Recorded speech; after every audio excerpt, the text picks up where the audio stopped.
No, don't worry about that. Sorry, I got absolutely no audio. No audio. It's a technical error, so we'll just move on. But I'm back in. Don't worry about that one.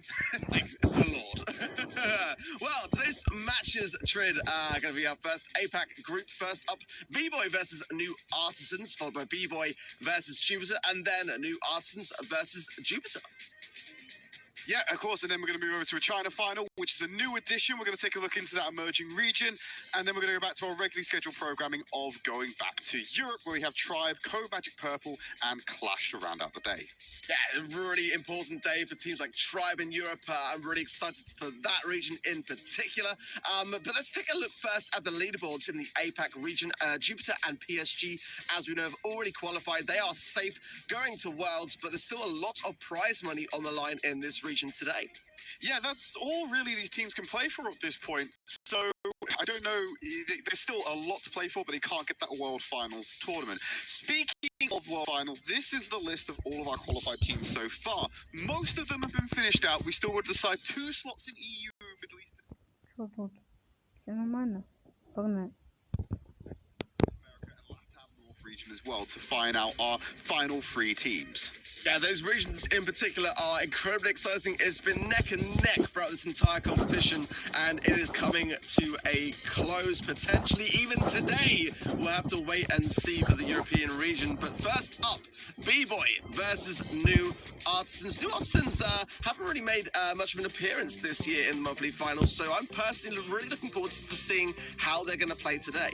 Yeah, one of these new teams coming in late at the game arc, and they've not really got the opportunity to be able to, like I said, qualify for the World Final, especially because APAC is locked up now, and they can't really climb up on the overall rankings, but individually on these monthly finals, you can still get some good placements and get more of that prize money, so that's what they're going to be playing for. Similar story for B-Boy, although I feel like because B-Boy's been in those previous monthly finals, they can finish higher up on those standings.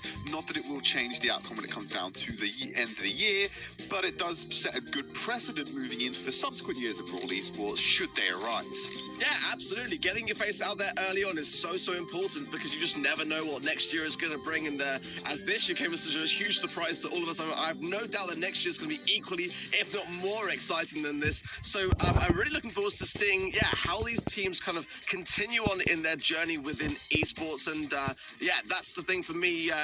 Getting screen time, very important for me.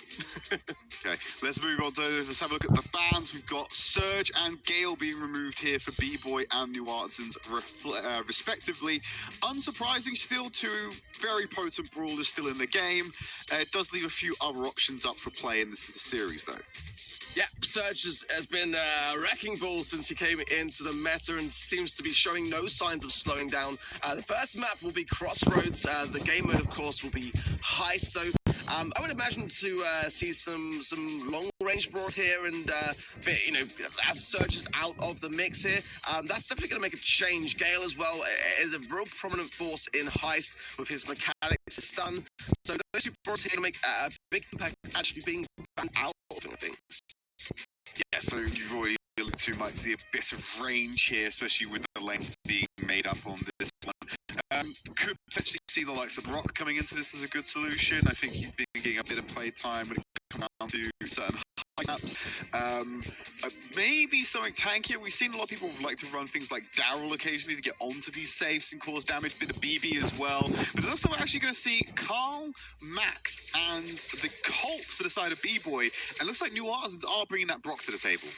Yeah, I was going to mention, don't underestimate Colt. The power of his gadget, being able to pop that and then have some quick successive shots can lay down a ton of damage. And Carl is also a very good control brawler to have here. As already New Artisans getting a ton of damage. Aaron using the water, a nice effect with Carl to bounce the pickaxe, and a lot of early damage in on the B-Boy safe. They lost control really quick of that, and Aaron's still in the back line, able to deal damage against the safe. You will have the respawn coming in from the Max, and nearly loses out the jaw, but will stay alive. It's great, meaning they're flushing out the rest of New Artisans from the safe, but now Response is back on it. peeling away, getting it below 40, or nearly below 40%. Elliott should be able to get that job done, though. With a rocket rain on top of it as well. They need to stop. He's going in on this one, Ark. He popped the gadget as well. Yeah, Elliott has no chill. He jumps straight over the wall and getting repetitive shots. I've got to say, a really nice, aggressive start we're seeing from New Arsen's response, as well as being a complete pest in that mid there. And I think this is great energy from what I'm seeing so far. Yeah, Atrophy trying to deal damage with the picks. He's got nothing to bounce it off of, so his DPS isn't exactly high. He's going to have to back away as the very neutral fight is about to happen with all members on the board and a couple of supers in play, but Kenji changes that, eliminates Elliott with the use of his super, moving around the line of sight to the save. Atrophy clears him out as well. They're not letting New Arsens get past this line in the midfield. Yeah, it seems almost like the New Arsens may have taken B-Boy by surprise, but now B-Boy's starting to get into the swing of things. But the return hits are coming in fast. Elliott with the super over the top, and that is going to be all she wrote for that first game of Heist. But we did see some fights from B-Boy towards the end of that game. Oh, absolutely. They weren't willing to roll over so quickly, and yeah, I feel like if they didn't stagger, didn't falter so much in the first part of that round, Ark, the way they were playing in the latter half meant that they probably could have come away with a win here, but the deficit at that point was just too far. Like, when you're sat on 5% on your safe, and you've still got to try to beat your opponents, you only have a limited pool of HP to block shots, especially when you've got two high damage brawlers firing away at your safe. That position is not sustainable if you're solo, like we saw at the end there.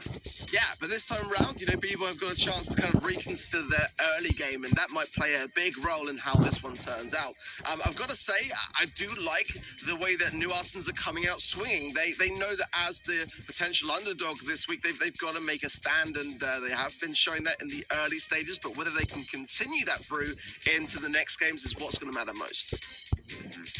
We're looking to jump into that next round just as fast as we got into the first.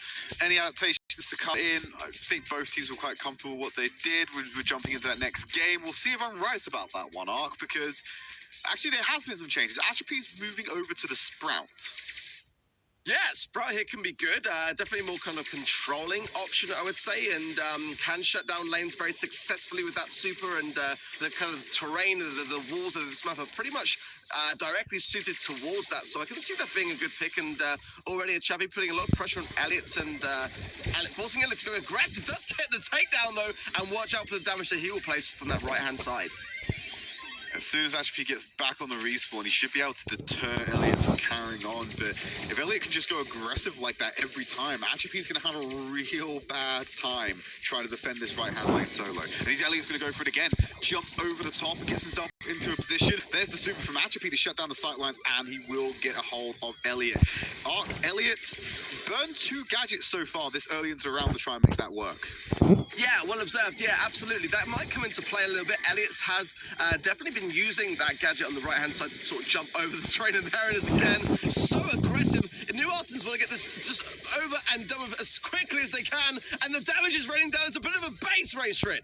Oh, the base race is there, but Ark, you don't have to worry about this at all until the respawns come in. You've still got Max on the back end. Max might actually pull out for New Arsens. Oh!